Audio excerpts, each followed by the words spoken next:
السلام أهلا وعليكم السلام. كيفك يا لباس؟ شو ماسين ما شاء الله تبارك الله الحمد لله. بمناسبة أن في الشهر الكريم تسمعنا معك قصة أم زينب. كان حاسب حساب أفضل، وأنا جبت معي كتاب صور من حياة الصحابة. إن شاء الله ولا نتكلم لك اليوم عن قصة صحابي جليل وهو أنس بن مالك الأنصاري.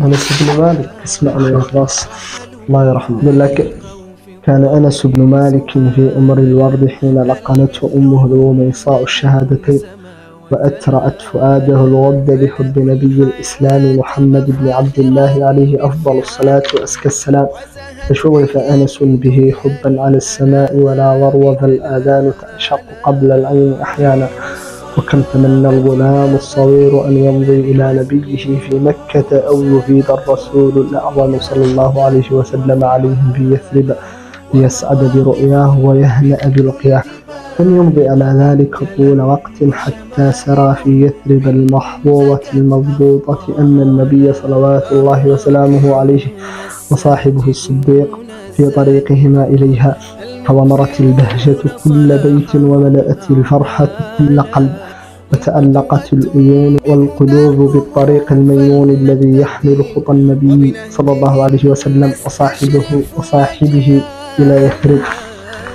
وأخذ الفتيان يعيشون مع إشراقة كل صباح أن محمدا قد جاء، فكان يسعى إليه أنس مع السائين من الأولاد الصغار، لكنه لا يرى شيئا فيعود كئيبا محزونا. وفي ذات صباح شر الأنباء نظير الرواء هتف رجال في يثرب إن محمدا وصاحبه غدوا قريبين من المدينة، فطفق الرجال يتجهون نحو الطريق الميمون الذي يحمل إليه النبي الهدى والخير، ومضوا يتسابقون إليه جماعات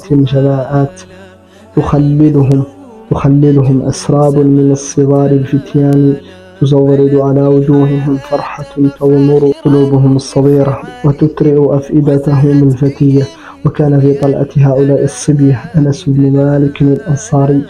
أقبل الرسول صلوات الله وسلامه عليه مع صاحبه الصديق، ومضيا بين ظهور الجموع الزاخرة من الرجال والولدان، أما النسوة المخدرات والصبايا الصغيرات فقد علون سطوح المنازل وجعلن يتراءون الرسول صلوات الله وسلامه عليه ويقولن أيهم هو. فكان ذلك اليوم يوما مشهودا، ظل أنس بن مالك يذكره حتى نيف على المئات من عمره. ما كاد الرسول الكريم صلى الله عليه وسلم يستقر بالمدينة حتى جاءته الغميصاء بنت ملحان أم أنس، وكان معها غلامه الصغير وهو يسعى بين يديها، وذؤابتاه تنوسان على جبينه. ثم حيت النبي عليه الصلاة والسلام وقالت: يا رسول الله، لم يبق رجل ولا امرأة من الأنصار إلا وقد أتحفك بتحفة، وإني لا أجد ما أتحفك به غير ابني هذا، فخذه فليخدمك ما شئت. فهش النبي صلى الله عليه وسلم للفتى الصغير وبش ومسح رأسه بيده الشريفة، ومس ذؤابته بأنامله الندية وضمه إلى أهله. كان أنس بن مالك أو أنيس كما كانوا ينادونه تدليلا في العاشرة من عمره يوم سعد بخدمة النبي صلوات الله وسلامه عليه، وظل يعيش في كنف ورعايته إلى أن لحق النبي الكريم صلى الله عليه وسلم بالرفيق الأعلى، فكانت مدة صحبته له 10 سنوات كاملات، نهل فيها من هديه ما زكى به نفسه، ووعى من حديثه ما ملأ به صدره، وعرف من أحواله وأخباره وأسراره وشمائله ما لم يعرفه أحد سواه.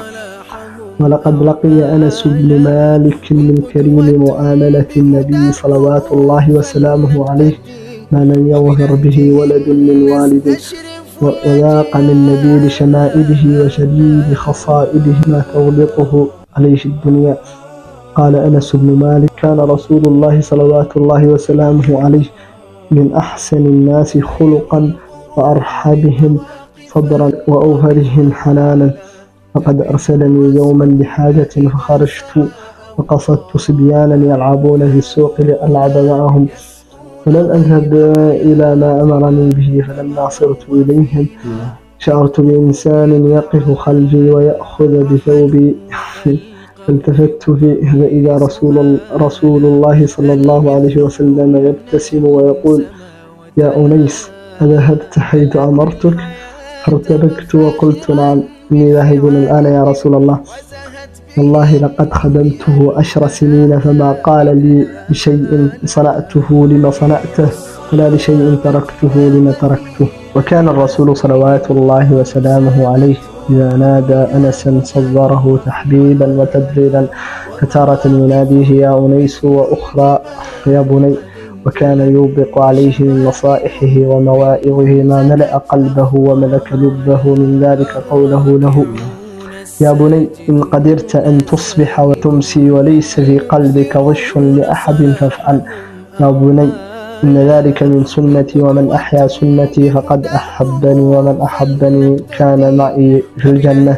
يا بني، إذا دخلت على أهلك فسلم، يكن بركة عليك وعلى أهل بيتك.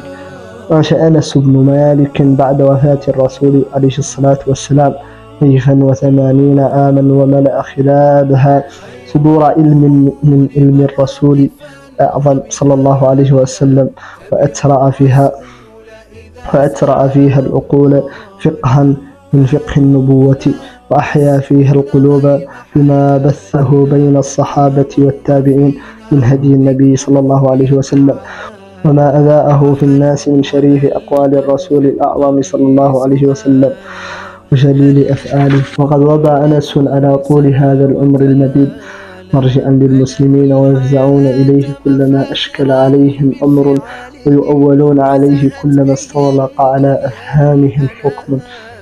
من ذلك أن بعض الممارجين في الدين جعلوا يتكلمون في ثبوت حوض النبي صلى الله عليه وسلم يوم القيامة، فسألوه في ذلك فقال: ما كنت أظن أن أعيش حتى أرى أمثالكم يتمارون في الحوض، لقد تركت أجائز خلفي لا تصلي واحدة منهن إلا سألت الله أن يسقيها من حوض النبي عليه الصلاة والسلام. ولقد ظل أنس بن مالك يعيش مع ذكرى رسول الله صلوات الله وسلامه عليه، وامتدت به الحياة، فكان شديد البهجة في يوم لقائه، سخي الدمعة على يوم فراقه، كثير الترديد لكلامه، حريصا على متابعته في أفعاله وأقواله، يحب ما أحب ويكره ما كره. وكان أكثر ما يذكره من أيامه يوم لقائه معه أول مرة، ويوم مفارقته له آخر مرة، فإذا ذكر اليوم الأول سعد به وانتشى، وإذا خطر له اليوم الثاني انتحب وبكى، وأبكى من حوله من الناس. وكثيرا ما كان يقول: لقد رأيت النبي عليه الصلاة والسلام يوم دخل علينا، رأيته يوم قبض منا، فلم أرى يومين يشبهانهما. ففي يوم دخوله للمدينة أضاء فيها كل شيء، وفي اليوم الذي أوشك فيه أن يمضي إلى جوار ربه أظلم فيها كل شيء. وكان آخر نظرة نظرتها إليه يوم الاثنين، حين كشفت الستارة عن حجرته، فرأيت وجهه كأنه ورقة مصحف. وكان أنس يومئذ وقوفا خلف أبي بكر ينظرون إليه، وقد كادوا أن يضطربوا، فأشار إليهم أبو بكر أن يثبتوا. ثم توفي الرسول عليه الصلاة والسلام في آخر ذلك اليوم، فما نظرنا منظرا كان أعجب إلينا من وجهه صلى الله عليه وسلم حين واريناه ترابه. لقد دعا رسول الله صلوات الله عليه لأنس بن مالك أكثر من مرة، وكان من دعائه له: اللهم ارزقه مالا وولدا وبارك له. وقد استجاب الله سبحانه دعاء نبيه عليه الصلاة والسلام، فكان أنس أكثر الأنصار مالا وأوفرهم ذرية، حتى إنه رأى من أولاده حفدته ما يزيد على 100. وقد بارك الله له في عمره حتى عاش قرنا كاملا وفوقه 3 سنوات. وكان أنس رضوان الله عليه شديد الرجاء لشفاعة النبي صلى الله عليه وسلم له يوم القيامة، فكثيرا ما كان يقول: إني لأرجو أن ألقى رسول الله صلى الله عليه وسلم في يوم القيامة فأقول له: يا رسول الله، هذا خيدومك أنيس. لما مرض أنس بن مالك مرض الموت قال لأهله: لقنوني لا إله إلا الله محمد رسول الله، ثم ظل يقولها حتى مات. فقد أوصى بأصية صغيرة كانت لرسول الله صلى الله عليه وسلم بأن تدفن معه، ووضعت بين جنبه وقميصه. هنيئا لأنس بن مالك الأنصاري على ما أسبغه عليه الله من خير، فقد عاش في كنف الرسول الأعظم صلى الله عليه وسلم 10 سنوات كاملات، وكان ثالث اثنين في رواة حديثه هما أبو هريرة وعبد الله بن عمر، وجزاه الله هو وأمه الوميصاء عن الإسلام والمسلمين خير الجزاء. القصة بعد زين.